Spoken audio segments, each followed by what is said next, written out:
किसका पत्र है उमा? सास ने पूछा। पिताजी का पत्र है माँ जी। गृह प्रवेश के लिए उत्सव का आयोजन कर रहे हैं, मुझे भी बुलाया है, उसने उत्तर दिया। जाना चाहती हो क्या? पति ने प्रश्न किया। कहीं जाने का प्रश्न ही नहीं उठता। बबलू की परीक्षा है, फिर मुझे भी तो छुट्टी नहीं मिलेगी। वैसे भी हम अब इतने स्वतंत्र थोड़े ही हैं कि जब मन आया टैक्सी उठाकर चल पड़े। उमा व्यंग से मुस्कुराते हुए बोली। उसकी बात सुनकर पति भी मुस्कुरा कर रह गए। माँ दूसरी ओर देखने लगी और मीना तिलमिला कर रह गई। पुरानी घटनाएं तेजी से उसकी आंखों के सामने घूमने लगी। घड़ी में समय देखते हुए मीना अपने पति मनोज से बोली थी, कितनी देर कर दी, गाड़ी छूटने में केवल 1 घंटा रह गया है। मैंने तुम्हारे कार्यालय में कई बार फोन किया था, कहाँ चले गए थे? क्यों, कहाँ जाना है? क्या मुझे और कोई काम नहीं है जो सदा तुम्हारी ही हाजिरी में खड़ा रहूं? मनोज सुनते ही झुंझला गया था। कितनी जल्दी भूल जाते हो तुम, सुबह ही तो बताया था कि माँ का फोन आया है, मीना ने याद दिलाया। सहारनपुर से आए हुए कितने दिन हुए हैं? पिछले सप्ताह ही तो लौटी हो, अब फिर जाने की तैयारी कर ली। अरे तो क्या हो गया, बेटी हूं उनकी, बुलाएंगे तो क्या जाऊंगी नहीं? तुम क्या जानो माता पिता अपनी संतान से कितना प्यार करते हैं, मीना नाटकीय अंदाज में बोली। तुम्हारे कुछ ज्यादा ही करते हैं, मेरे भी माता पिता हैं। 1 वर्ष हो गया विवाह को, कितनी बार गया हूं मैं? पुरुषों की बात दूसरी है। तुम तो पिछले 10 वर्ष से छात्रावास में ही रहते आए हो, अब भला उन्हें तुमसे कितना लगाव होगा? तुम तो परिवार के साथ रहते हुए अधिकतर मित्रों के साथ ही घूमते रहते हो, इसलिए तो तुम्हारे माता पिता तुम्हें याद नहीं करते। व्यर्थ की बातें करने की आवश्यकता नहीं है। माँ जी का फिर फोन आए तो कह देना, अभी आना संभव नहीं है। यहाँ मेरे माता पिता भी आने वाले हैं। क्या? हाँ, आज ही पत्र आया है। मनोज ने एक अंतर्देशीय पत्र निकाल कर सामने रख दिया था। तब तो और भी आसान है, माँ जी आ जाएंगी तो तुम्हें खाने पीने की भी सुविधा हो जाएगी और अकेलापन भी नहीं अखरेगा, मीना ने छोटी बच्चों की तरह प्रसन्न होकर कहा। जरा सोचो, विवाह के बाद पहली बार वे लोग आ रहे हैं, तुम चली जाओगी तो उनके मन को कितनी ठेस पहुंचेगी, मनोज ने समझाने का प्रयत्न किया। मेरे माता पिता की भावनाओं की भी कुछ चिंता है तुम्हें? मैं उनकी इकलौती बेटी हूं। कजरी तीज का व्रत बड़ी धूमधाम से मनाते हैं हम लोग। 3 दिन तक उत्सव चलता है। मैं नहीं गई तो माँ कितना बुरा मानेंगी, मीना तैश में आ गई। हर बार मैं तुम्हारी बात मानता हूं, इस बार मेरी बात मान लो। विवाह की वर्षगांठ आ रही है, सब साथ रहेंगे तो कितना अच्छा लगेगा, मनोज ने मिन्नत की। देखो, ट्रेन का समय हो रहा है, व्यर्थ के तर्क वितर्क में उलझने का समय नहीं है। यदि तुम ये समझते होगे कि तुम जोर देकर मुझे रोक लोगे तो यह बात भूल जाओ।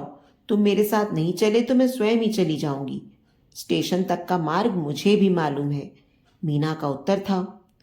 तो ठीक है, चली क्यों नहीं जाती? मेरी भी जान छूटे।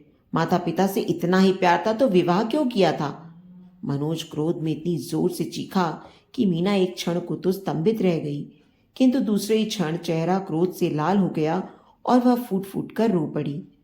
2 दिन तक दोनों के बीच मौन छाया रहा। मीना ने खाना पीना छोड़ रखा था। मनोज ने मनाने का प्रयत्न किया तो वह और बिफर पड़ी। ठीक है, पहले खाना खा लो। तुम जाना ही चाहती हो तो छोड़ आऊंगा। किसी को जबरदस्ती यहां रोक कर रखने का मेरा कोई इरादा नहीं है, और उससे लाभ ही क्या है? अंततः मनोज ने दुखी होकर हथियार डाल ही दिए थे और मीना सहारनपुर आ गई थी। 6 महीने बीत गए थे। मनोज ने मीना की सुधि नहीं ली थी और मीना को भी जिद थी कि वह बिना बुलाए जाएगी नहीं, किंतु आज उमा भाभी का व्यंग उसके सीने को चीरता निकल गया था। वह इतनी नादान भी नहीं थी कि इतनी सी बात भी न समझ पाती। वह फिर सोचने लगी। भाभी की बात सुनकर माँ भी चुप रह गई थीं। इस बात ने उसे और अधिक आहत किया था। पहले भी माँ कई बार मीना को खोद खोद कर पूछ चुकी थी कि इतने दिन बीत गए हैं, मनोज का कोई पत्र क्यों नहीं आया? उन्हें पत्र लिखने की आदत नहीं है माँ। वह हंसने का प्रयत्न करती पर हंस ना पाती, किंतु आज इस घटना ने उसे पूर्णतः उद्वेलित कर दिया था। अपने कमरे में वह अकेली बैठी चुपचाप आंसू बहाती रही। अरे मीना, क्या बात है? शाम होने को आई, अभी तक सो रही हो? अचानक उमा ने आकर कमरे की बत्ती जलाई तो वह चौंक कर उठ बैठी और वर्तमान में आ गई। रोती रोती कब आंख लग गई थी वह समझ ही न पाई। तबीयत ठीक नहीं है भाभी, बत्ती बुझा दो, वह बोली। बुखार तो नहीं है? भाभी ने माथा छूते हुए कहा। नहीं, बुखार नहीं, सिर में तेज दर्द है। सिर दर्द में भी भला कोई इस तरह बिस्तर पर पड़ा रहता है? चलो एक गोली खा लो और चाय पी लो, दर्द ठीक हो जाएगा। आज तुम्हारी चचेरी बहन सुधा का विवाह है, वहां भी तो जाना है। उठो, तैयार हो जाओ, उमा ने कहा। मेरी ओर से सुधा से माफी मांग लेना भाभी, मैं नहीं जा सकूंगी। जी बिल्कुल अच्छा नहीं है। मीना की आंखें डबडबा आईं। मीना, तुम्हारे सिर दर्द का कारण मैं जानती हूँ। सुबह की मेरी बात पर नाराज हो ना? उसी समय तुम्हारा चेहरा देखकर मैं अपने मुंह से निकले उस व्यंग पर पश्चाताप से भर उठी थी। पर क्या करूं, कमान से निकले तीर की तरह मुंह से निकली इस बात को मैं लौटा तो नहीं सकती। पर क्या अब तुम यह चाहती हो कि मैं बड़ी होकर तुमसे माफी मांगू? उमा दुखी स्वर में बोली। कैसी बातें करती हो भाभी, मैं भला तुम्हारी बात का बुरा क्यों मानूंगी? मीना उदास स्वर में बोली। क्या तुम सचमुच सोचती हो कि तुम्हारा यहाँ रहना मुझे बिल्कुल अच्छा नहीं लगता? उमा ने कहा। मैंने ऐसा कब कहा भाभी? मीना, तुम यहाँ रहती हो तो घर ज्यादा भरा भरा लगता है, पर तुम शायद नहीं जानती कि खून का रिश्ता ना होते हुए भी मैं तुम्हें हमेशा सुखी देखना चाहती हूँ। तुम्हारे चेहरे पर घिरती दुख की छाया अब पूरे परिवार को भी घेरने लगी है। तो क्या तुम चाहती हो कि मैं जाकर मनोज के पैर पकड़ूं? पैर मत पकड़ो, पर कम से कम उसकी कुशलता जानने के लिए फोन तो कर सकती हो, पत्र तो लिख सकती हो। उसे भी तो लगे कि उसकी पत्नी को उसकी चिंता है। मुझे यहाँ आए 6 माह हो गए, किसी ने मेरी चिंता की? किसी न किसी को तो पहल करनी ही पड़ेगी मीना। सच बताना, तुम मनोज से लड़कर आई थी ना? हाँ, मीना ने सिर हिलाते हुए आंखें झुका ली। मैं तो उसी दिन तुम्हारा उतरा चेहरा देखकर समझ गई थी, और मैं नहीं सोचती कि माँ या पिताजी की अनुभवी आंखों से यह तथ्य छिपा रहा होगा। इसीलिए तो लोग कहते हैं कि विवाह के बाद बेटी पराई हो जाती है। सब कुछ जानते हुए भी वे तुमसे कुछ नहीं कह सकते, और मनोज से संपर्क करने को शायद उनका अहम आड़े आ जाता है। उमा बोली। मैं क्या करूं, मेरी तो कुछ समझ में नहीं आ रहा। मेरी मानो तो इस बात को प्रतिष्ठा का प्रश्न मत बनाओ।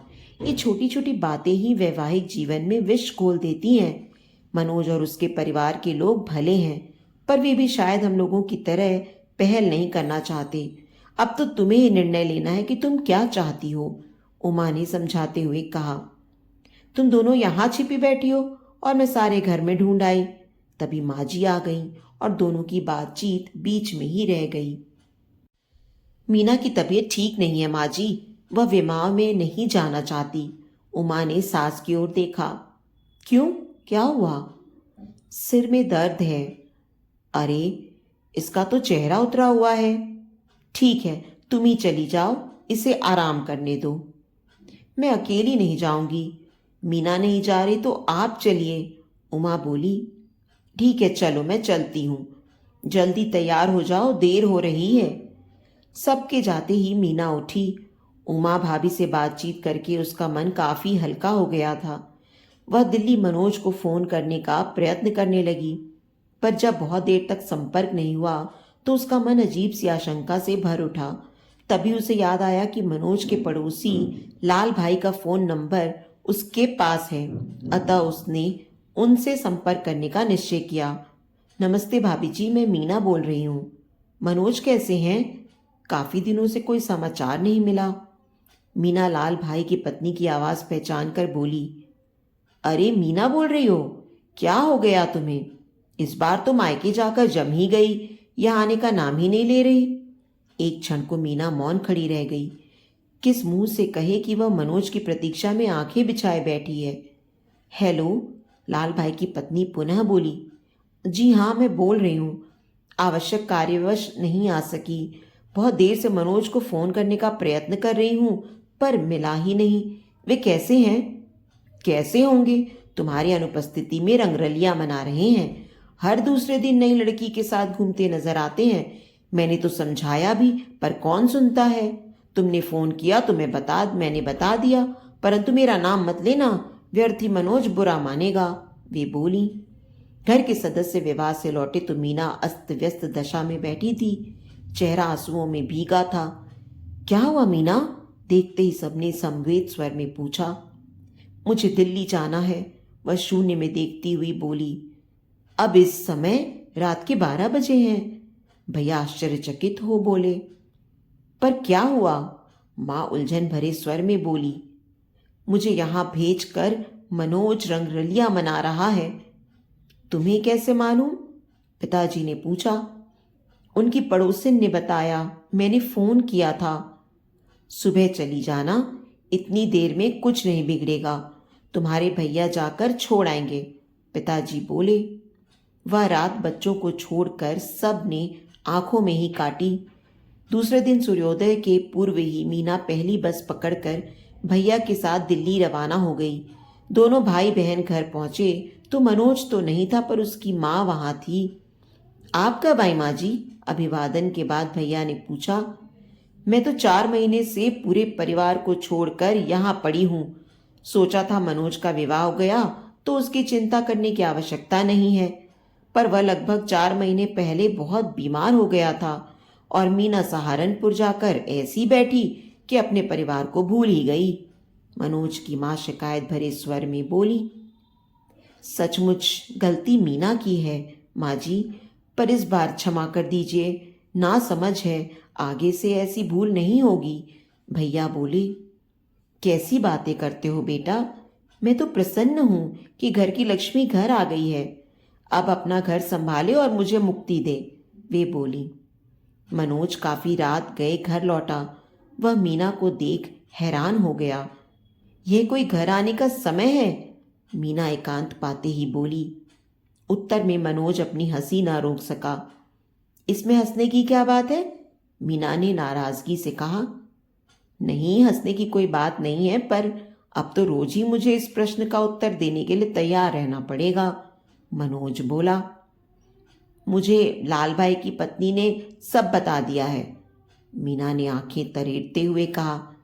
मुझे भी उन्होंने आज सुबह सब बताया था। क्या?